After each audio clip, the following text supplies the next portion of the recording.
New King James Version, Exodus 31. Artisans for building the tabernacle. Then the Lord spoke to Moses, saying, See, I have called by name Bezalel, the son of Uri, the son of Hur, of the tribe of Judah, and I have filled him with the Spirit of God in wisdom, in understanding, in knowledge, and in all manner of workmanship, to design artistic works, to work in gold and silver and bronze, in cutting jewels for setting, in carving wood, and to work in all manner of workmanship. And I, indeed, I have appointed with him Aholib, the son of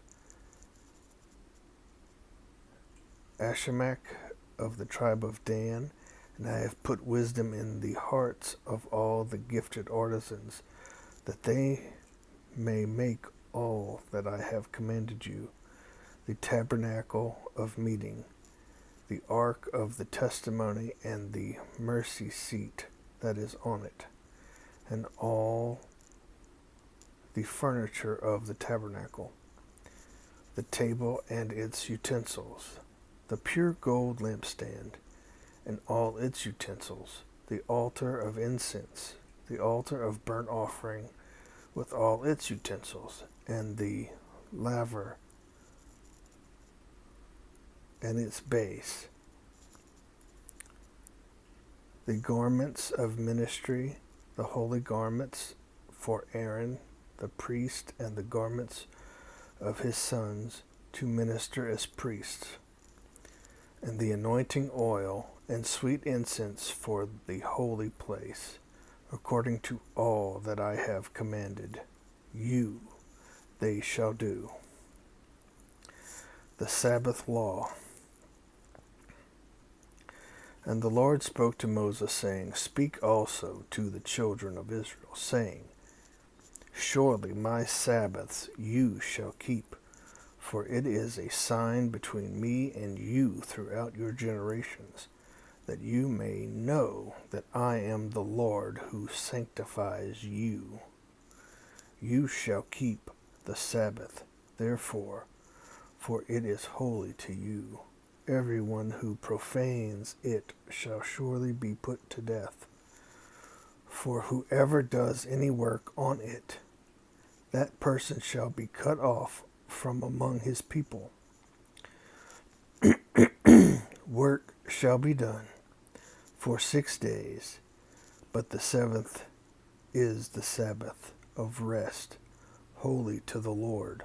Whoever does any work on the Sabbath day, he shall surely be put to death.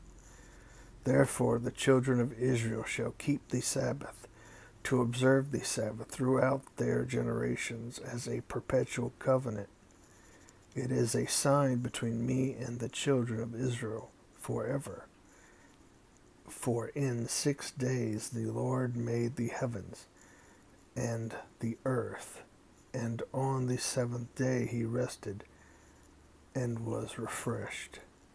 And when he had made an end of speaking with him on Mount Sinai, he gave Moses 2 tablets of the testimony, tablets of stone written with the finger of God.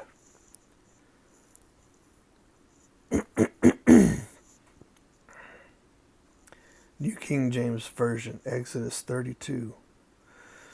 The golden calf. Now when the people saw that Moses delayed coming down from the mountain, the people gathered together to Aaron and said to him, Come, make us gods that shall go before us.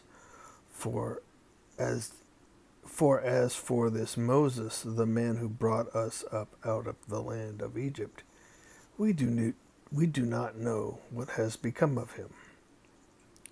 And Aaron said to them, Break off the gold earrings which are in the ears of your wives, your sons, and your daughters, and bring them to me. So all the people broke off the golden earrings which were in their ears, and brought them to Aaron. And he received the gold from their hand, and he fashioned it with an engraving tool, and made a molded calf. Then they said, This is your God, O Israel, that brought you out of the land of Egypt. So then Aaron saw it. He built an altar before it, and Aaron made a proclamation and said, Tomorrow is a feast to the Lord.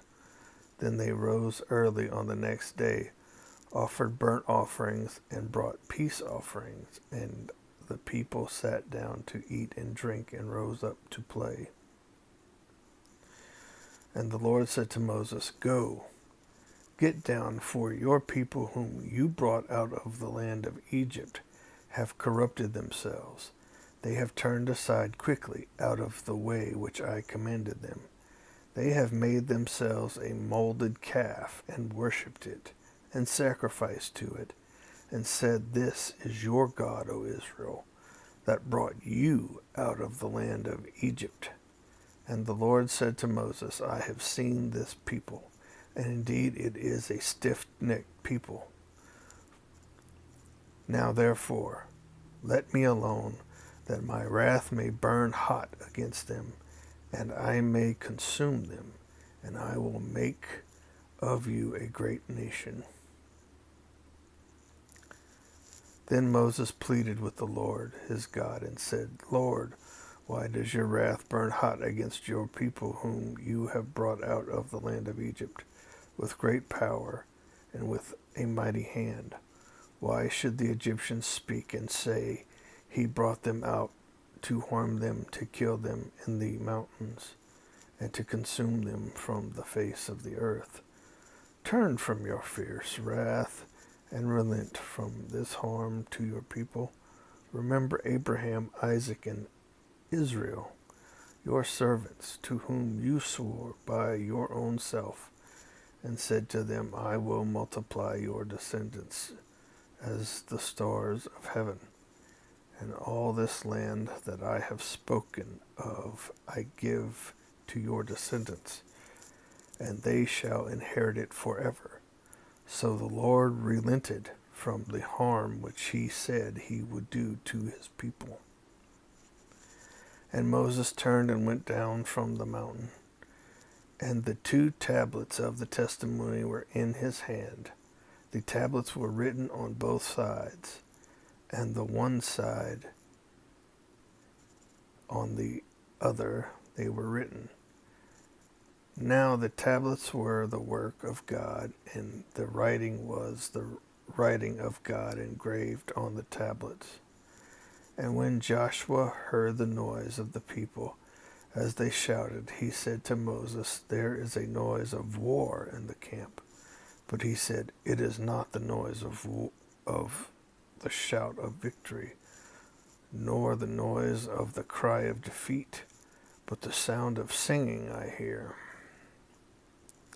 So it was, as soon as he came near the camp, that he saw the calf and the dancing. So Moses' anger became hot, and he cast the tablets out of his hands and broke them at the foot of the mountain. Then he took the calf which they had made, burned it in the fire, ground it to powder, and scattered it on the water, and made the children of Israel drink it. And Moses said to Aaron, What did this people do to you, that you have brought so great a sin upon them? So Aaron said, Do not let your anger of my Lord become hot. You know the people, that they are set on evil. For they said to me, Make us gods that shall go before us. As for this Moses, the man who brought us out of the land of Egypt, we do not know what has become of him. And I said to them, Whoever has any gold, let them break it off. So they gave it to me, and I cast it into the fire, and this calf came out. Now, when Moses saw that the people were unrestrained, for Aaron had not restrained them to their shame among their enemies, then Moses stood in the entrance of the camp and said, "Whoever is on the Lord's side, come to me." And all the sons of Levi gathered themselves together to him. And he said to them, "Thus says the Lord, God of Israel, that every man put his sword on his side, and go in and out from the entrance to entrance throughout the camp, and let every man kill his brother, every man his companion, and every man his neighbor." So the sons of Levi did according to the word of Moses. And about 3,000 men of the people fell that day. Then Moses said, "Consecrate yourselves today to the Lord, that he may bestow on you a blessing this day, for every man has opposed his son and his brother."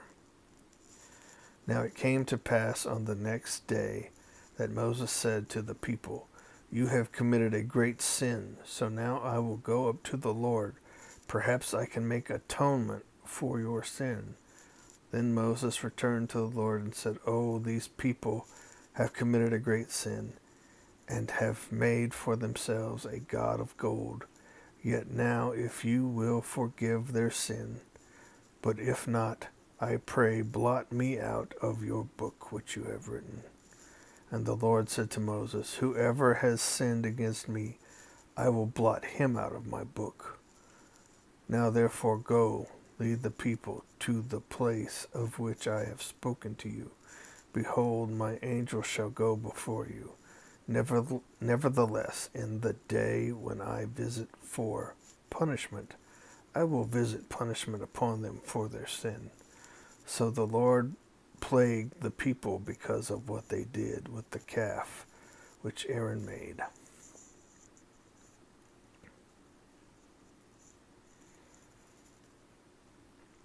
New King James Version, Exodus 33. The command to leave Sinai. Then the Lord said to Moses, "Depart and go up from here, you and the people whom you have brought out of the land of Egypt, to the land of which I swore to Abraham, Isaac, and Jacob, saying, to your descendants I will give it, and I will send my angel before you.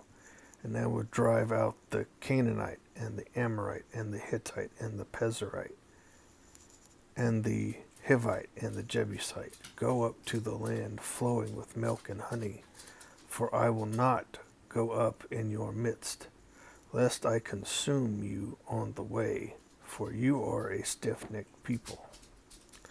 And when the people heard this bad news, they mourned, and no one put on his ornaments. For the Lord had said to Moses, "Say to the children of Israel, you are a stiff-necked people.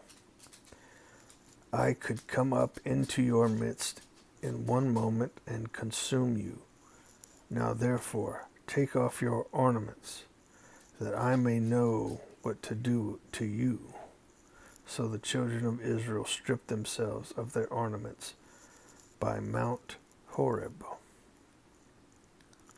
Moses meets with the Lord. Moses took his tent and pitched it outside the camp, far from the camp, and called it the Tabernacle of Meeting. And it came to pass that everyone who sought the Lord went out to the Tabernacle of Meeting, which was outside the camp. So it was, whenever Moses went out to the tabernacle, that all the people rose, and each man stood at his tent door and watched Moses until he had gone into the tabernacle. And it came to pass, when Moses entered the tabernacle, that the pillar of the cloud descended and stood at the door of the tabernacle, and the Lord talked with Moses. All the people saw the pillar of cloud standing at the tabernacle door, and all the people rose and worshipped, each man in his tent door. So the Lord spoke to Moses face to face, as a man speaks to his friend, and he would return to the camp. But his servant Joshua the son of Nun, a young man, did not depart from the tabernacle. The promise of God's presence. Then Moses said to the Lord, "See, you say to me, bring up this people, but you have not let me know whom you will send with me. Yet you have said, I know you by name, and you have also found grace in my sight. Now therefore I pray, if I have found grace in your sight, show me now your way, that I may know you, and that I may find grace in your sight.